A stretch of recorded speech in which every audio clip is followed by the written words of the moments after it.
Je vous propose de commencer cette semaine avec Emanuela Romano. Elle vous a préparé une séance pour garder la forme.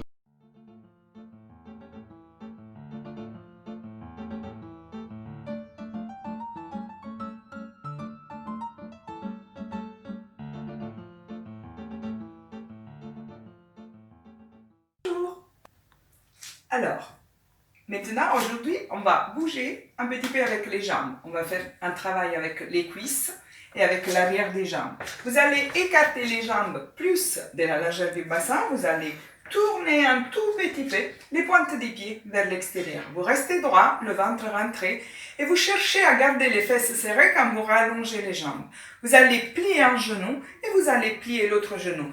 Pas le bassin qui va d'un côté de l'autre, mais vous restez bien placé au milieu et c'est le genou qui en pliant ramène le bassin d'un côté et de l'autre. Et en même temps, vous cherchez quand vous pliez le genou à ouvrir bien le genou vers l'extérieur pour faire travailler intérieur et extérieur de la cuisse. Vous restez droit, le dos droit, les épaules vers l'arrière, le ventre rentré et quand vous rallongez la jambe, vous contractez la cuisse. Et vous cherchez votre équilibre, vous cherchez votre rythme en passant d'une jambe à l'autre, doucement. Vous inspirez, vous expirez.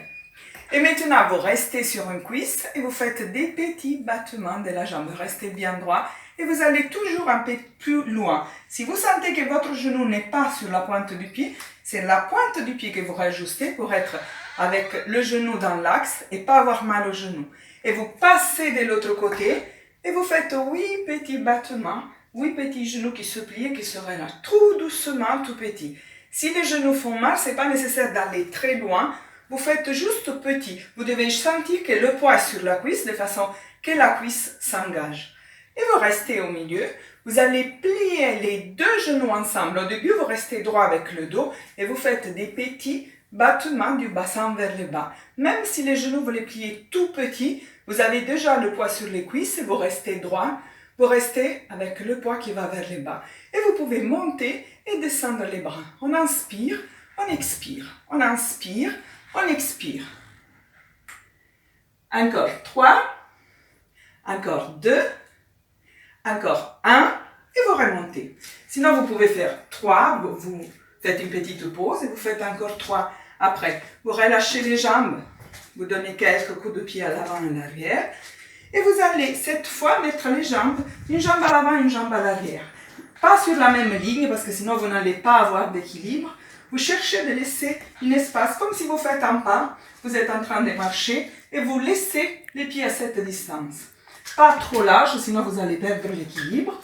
Et vous allez doucement plier que le genou à l'avant. Vous passez tout le poids sur le pied à l'avant. Et vous passez sur les pieds à l'arrière, vous pliez le genou à l'arrière. Pliez le genou à l'avant, vous soulevez le talon à l'arrière. Et vous pliez le genou à l'arrière, vous soulevez la pointe du pied à l'avant. Le dos reste droit. Vous passez à l'avant et vous faites travailler la cuisse parce que tout le poids est sur la jambe à l'avant. Vous passez sur la jambe à l'arrière, vous pliez un peu le genou de façon que vous pouvez presque soulever l'autre jambe. On souffle et on inspire, on revient au milieu. On souffle et on inspire, on revient au milieu. Encore, soufflez, inspirez. Soufflez, inspirez. Et vous changez la jambe à l'avant, la jambe à l'arrière. Toujours 6-7 fois de chaque côté. On souffle et vous allez jusqu'à soulever les talons pour avoir vraiment tout le poids là. Vous devez sentir que le poids à l'arrière n'est plus un appui pour vous, que vous êtes vraiment avec tout le poids à l'avant. Vous ne soulevez pas le pied arrière, vous restez toujours avec le pied à l'arrière. Et vous passez sur les pieds à l'arrière, vous soulevez la pointe du pied à l'avant. Là, je suis encore sur les pieds à l'avant. Je sens que je ne peux pas soulever la jambe. Ça veut dire que là, je n'ai pas tout le poids sur la jambe à l'arrière. Je dois revenir un peu plus à l'arrière pour pouvoir avoir la facilité de soulever la jambe. C'est pas que je vais soulever la jambe, c'est que je dois sentir vraiment que j'ai tout le poids sur cette jambe. Et vous gardez les abdos contractés. Et vous allez juste passer les poids, soulever le talon pour être avec tous les poids. Et c'est pas le dos qui se penche vers l'avant et vers l'arrière. Vous gardez le dos le plus possible droit et vous travaillez avec le ventre rentré, avec les fessiers bien serrés et vous passez le poids d'une jambe à l'autre. C'est la préparation pour pouvoir faire doucement, toujours un pied à l'avant, un pied à l'arrière. Vous pliez les deux genoux ensemble. On a plié un genou à la fois, à l'avant et à l'arrière. Maintenant, vous les pliez les deux ensemble et vous rallongez les deux jambes ensemble. Quand vous pliez les deux genoux, tout de suite, vous soulevez le talon de la jambe à l'arrière. Quand vous pliez les deux genoux, vous ne partez pas à l'avant avec le dos, mais vous cherchez à rester au milieu, comme si vous voulez poser le genou à l'arrière sur le sol et vous remontez. Vous inspirez, vous expirez. Vous pouvez écarter les bras pour avoir plus d'équilibre si vous sentez que vous n'êtes pas stable. Mais la première chose à faire si vous sentez que vous n'êtes pas stable, c'est est-ce que vous avez les pieds un petit peu écartés? Parce que si vous êtes avec les pieds sur la même ligne, là, c'est comme si vous êtes un funambule, donc ça fait moins d'équilibre, on va dire. Et on y va, on plie et on allonge. Et quand vous avez fait 8 répétitions, vous allez changer la jambe à l'avant, la jambe à l'arrière, soit les mains sur la taille, soit les bras écartés. Et on recommence, on plie et on allonge. On inspire quand on plie et on souffle quand on allonge. On ne travaille pas plus si on arrive à poser le genou au sol.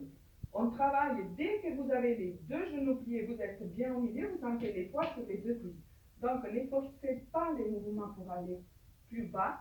Cherchez juste à garder le dos droit pour faire travailler en plus vos abdos qui vous tiennent bien droit. Et vous revenez au milieu, vous relâchez les jambes. Et on peut alterner ces mouvements des jambes avec les mouvements qu'on a fait l'autre jour avec les bras, comme ça vous ne fatiguez pas que les jambes ou que les bras. Vous faites quelques répétitions avec les bras, quelques répétitions avec les jambes. Merci beaucoup, à la prochaine.